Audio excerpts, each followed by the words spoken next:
welcome back, folks. Welcome to another episode of Accessible Daily Living here on the Disability Channel. Again, I want to thank our new sponsors.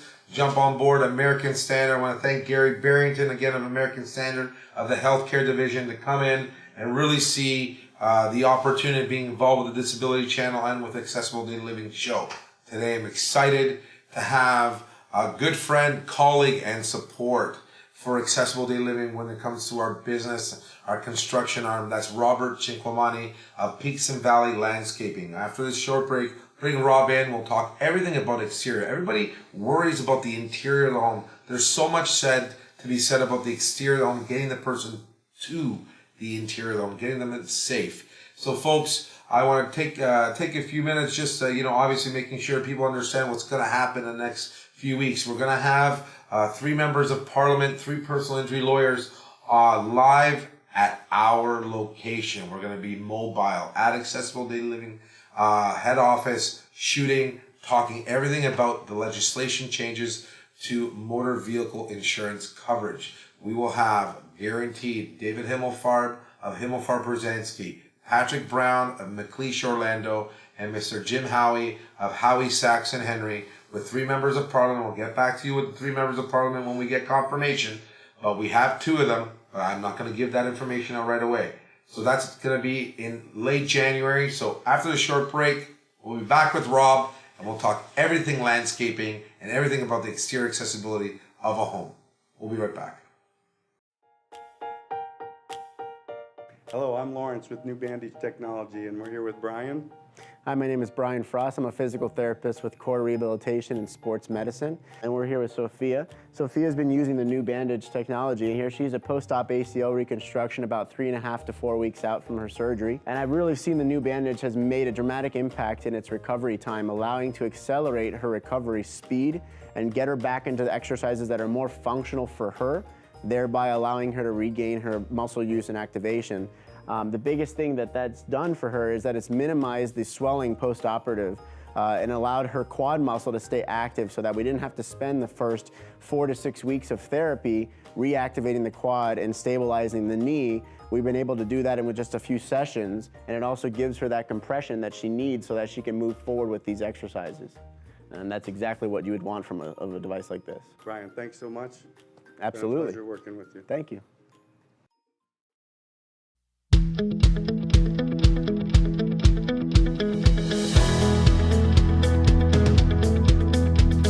I'm Lawrence Rinke with New Bandage Technology, and we're here today in Boca Raton, Florida, with Willie Snead IV, number 83 from the New Orleans Saints, wide receiver.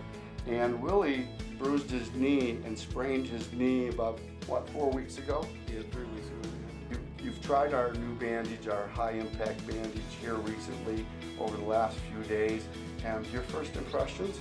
First putting it on, I just felt the automatic support that I was looking for. I know when I take my knee, I had support, but I didn't have mobility, and that was the problem. So, like right when I put this on, I felt the mobility, I felt the support all in one. And that's really what I needed for my knee at the time. Now that you've introduced me to the new bandage, it's like, I want to wear this all the time. So, I mean, even with the different versions, you got the heavy duty with the padded, you got the light finesse, and you got the change up.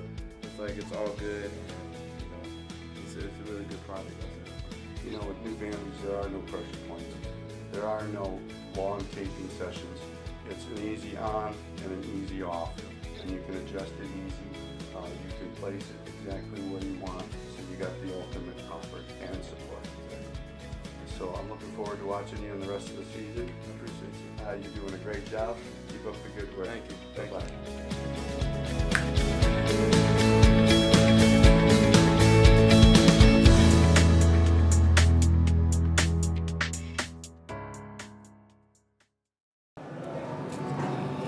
Hey guys, I'm Greg Westlake, captain of the Canadian National Sledge Hockey Team, here to talk to you real quickly about Bring Back the Game by TaylorMade and Adidas, brought to you by Talk Your Stat. Listen, everybody, whether you're in school, whatever sport you're playing, you want a teacher that has passion, somebody that shows up, looks you in the eye, and wants to make you better. Todd's that guy. In the US, 1 out of every 6 golfers gives it up due to some sort of mental or physical impairment. We think that's ridiculous. Todd's going to fix that number, and he's going to make it skyrocket.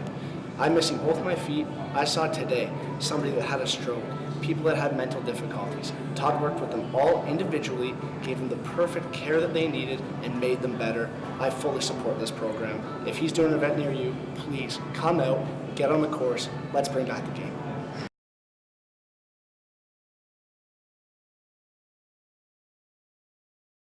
And welcome back, folks. Today we're here on the show. We have Mr. Robert Cinquemani of Peaks and Valleys Landscaping. But before we go that, to Rob, guys, Facebook Live, please get in there. Give us comments. Me and Rob are going to be talking about some interesting new initiatives, exciting new initiatives between Accessible Data Living and Peaks and Valleys. So please tune in, comment, ask the questions. Me and Rob will respond to them if you guys are asking us questions directly.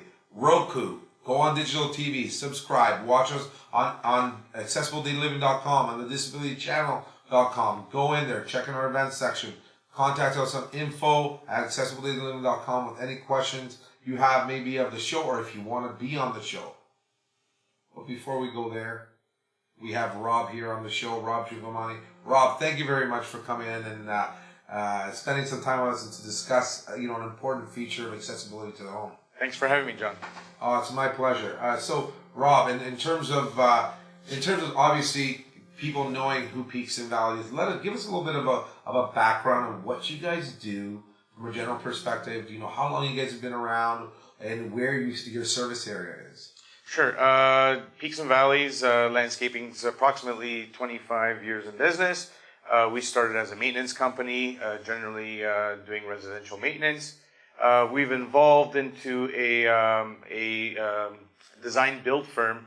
So now we've extended ourselves to designing and creating landscapes. Well, obviously, guys, that's where we got involved with Peaks and Valleys, and I can let you know from our perspective, when we're dealing with the exterior portion of the home, we're always looking to Rob and his group to give us some insight on what can and can't be done. We may have an idea of saying, "Oh, we'd like to see this implemented." It's Rob and his group that come back and say, "Well, yeah, that's great, but it may be more of a pipe dream than a reality." And that's where we've obviously grouped ourselves and really created a strong bond in terms of having a vision, having an idea, and seeing if that idea can come to fruition. So, Rob, without further ado, I'm going to obviously give the heads up to our viewership, other to TV land, that ADL, Accessible Data Living, and Peaks and Valleys are working on a strategy, on a plan, on an initiative where we can accept people's drawing surveys via email, via online. The online is coming in the new year, guys. So what's going to happen is you can go on accessibledataliving.com and there'll be an actual area where you can actually attach your PDFs or your JPEGs of your surveys and your drawings, and we can come back and with the help of Rob, his crew, and obviously the technology that Rob has in-house, create a landscape, an accessible landscape for you to have for your home. If we're not in your catchment of being able to actually do the work, because we can do the work as well, but if you're across the country, if you are in Vancouver, if you are in PEI, and you want that initiative, ADL and Peaks and Valleys are working on an initiative. Rob, give us a little bit about the technology around or the design of what can be done in terms of giving a layout for someone if they need it. Sure. So what we would do is we would basically take the information of the client, what they're looking for specifically, whether it be a front walkway, a back patio, could be as extensive as a swimming pool, or just any type of outdoor space that they would want to recreational usage, or practical reasons like a front entrance, like a ramp of some sort, or anything in general in terms of landscaping, inclusive of the plant material. So what we would do is we'd gather that information, we put together a professional plan with the approval of what ADL would make certain suggestions or whatnot. We would put a total package and a plan together for you. Yeah, and obviously, folks, just to let you know, and Rob knows this too, and not every ramp has to be wood.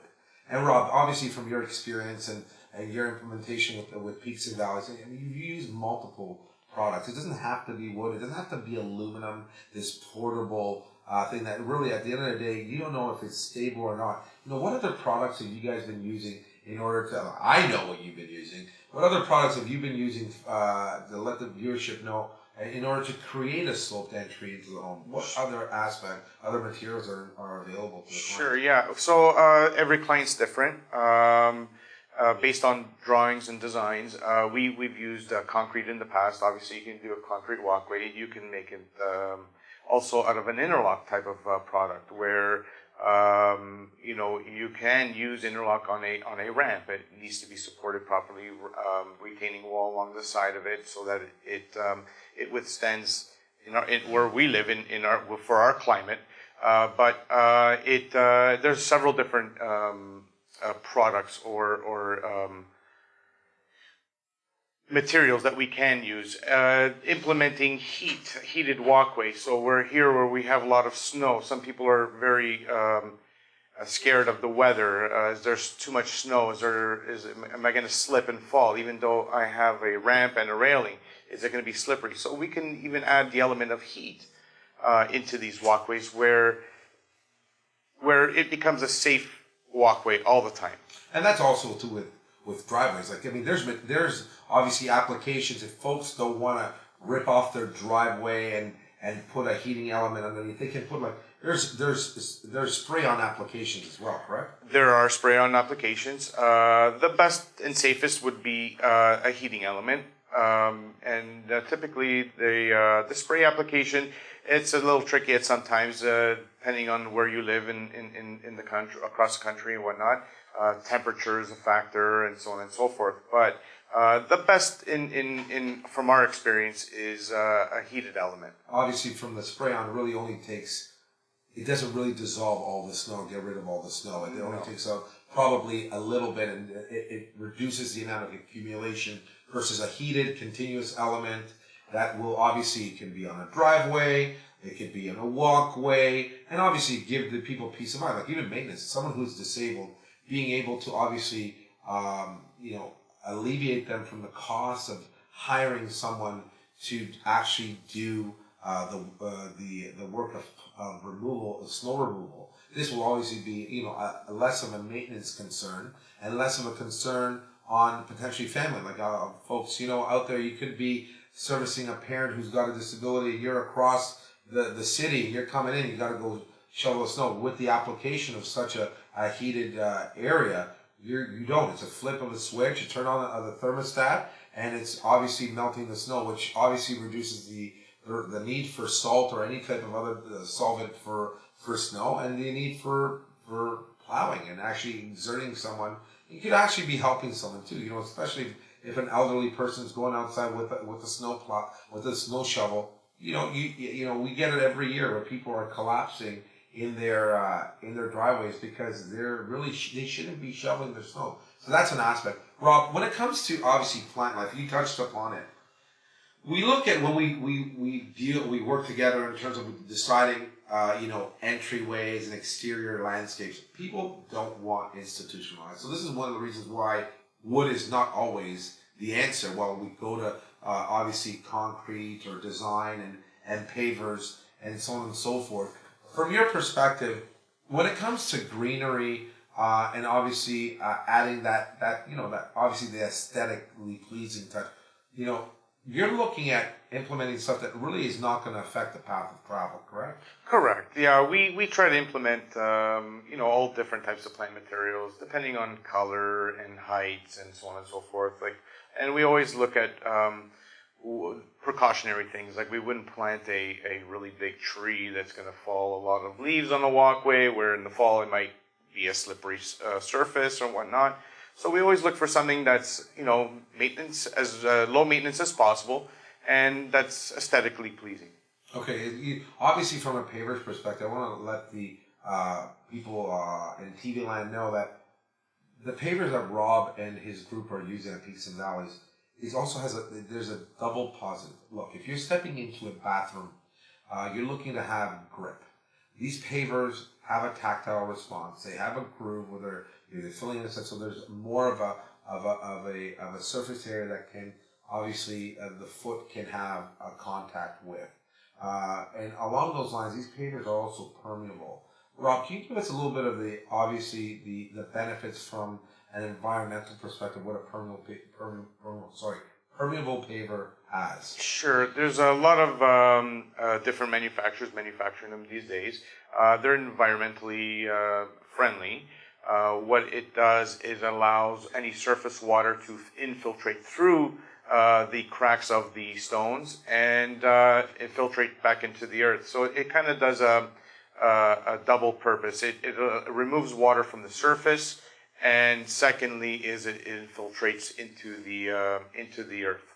See, folks, again, water away. If there's freezing, you have very little to no chance of ice in it. And if you apply a heating element to the outside, you're obviously going to give yourselves a lesser opportunity for a slip and fall. In this country alone, falls are the number one cause of fractures, hip fractures, back fractures, lower leg fractures, and so on and so forth. So by implementing options such as heated surface areas with permeable pavers, you're actually proactively working against the possibility of a fall. Rob, getting back to this initiative between ADL and Peaks and Valleys, is this a provincial thing, or can we span this right across the country? We can definitely span it across the country. Now, every city, municipality has its own bylaws and setbacks and so on and so forth, but all that information is pretty much online and accessible for us to get. Plant materials based on climate, not an issue. You can suggest certain things. You can send us ideas based on overall look, overall type of idea of what they were looking for, and then we can put together a package for them. Okay, and in regards to that, if they're in the general catchment and Peaks and Valleys and ADL can service them, we know from a perspective where we can service them. How far will Peaks and Valleys go in order to service a client if they're within a catchment area that you can service? Well, we're based out of the GTA of Ontario, General Toronto area, and that's mainly where we service our clients. So great. So folks, listen, this is the initiative.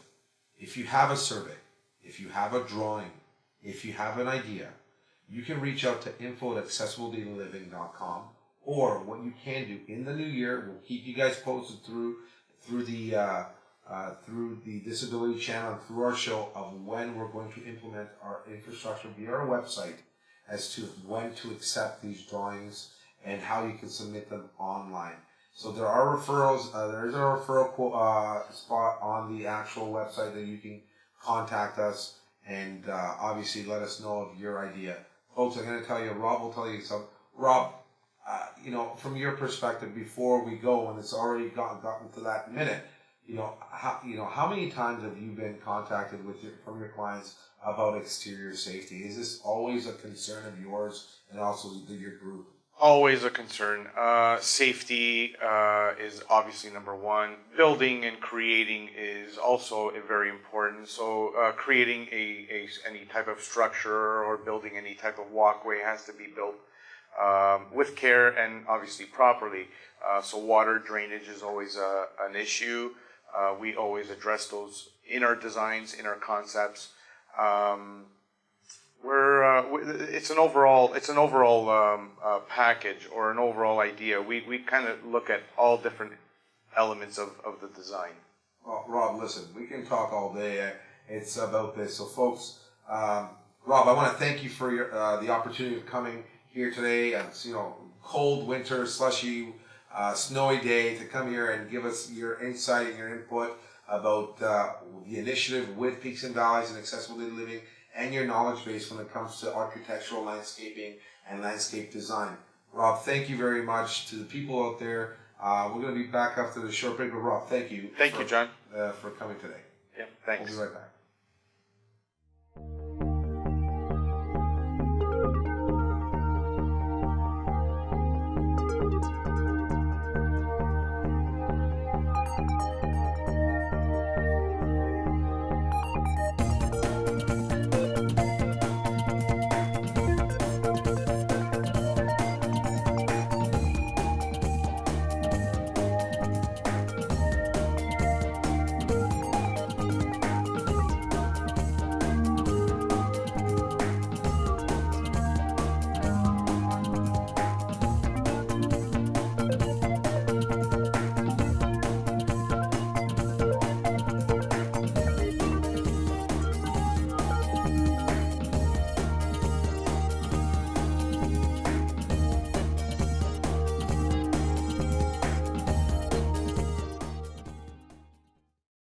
Life has a way of throwing you curveballs. Sometimes you're lucky enough to see it coming. Other times it just hauls off and hits you in the face without warning. When my second child was born and turned out to be special needs, that was a curveball that neither my first wife nor I saw coming. However, it's not the fact that life saw fit to hit us with this challenge that matters. It's the daily struggle to adapt and overcome that makes us who we are.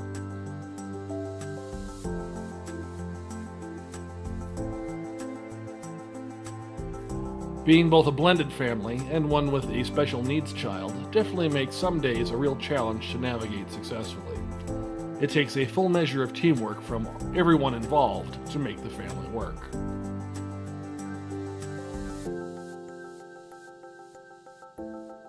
Most days, we don't have it all together, but together, we have it all. Welcome back, folks. I want to thank Robert Chiquamani of Peaks and Valleys Landscaping today for coming in and really giving some exciting news about a collective initiative between both Peaks and Valleys and Accessible Daily Living. For you folks on Facebook, please, comments, questions. Me and Rob, we don't have a lot of time, but we have some time to answer your questions if you have it. If you have any, please reach us at accessibledailyliving.com, at info@accessibledailyliving.com, on the disabilitychannel.com. Look for our episodes on Roku, digital TV, subscribe on Facebook. I want to thank again American Standard, Gary Barrington of the Healthcare Division for jumping on board and really giving us support and the sponsorship of our show and our initiative of really giving people an understanding of accessibility and disability and supporting the industry and the community of the disabled. Again, if you want to know more about what's happening between Accessible Daily Living and Peaks and Valleys, contact us. Folks, thank you very much for tuning in. Be safe and be kind to one another. Thank you.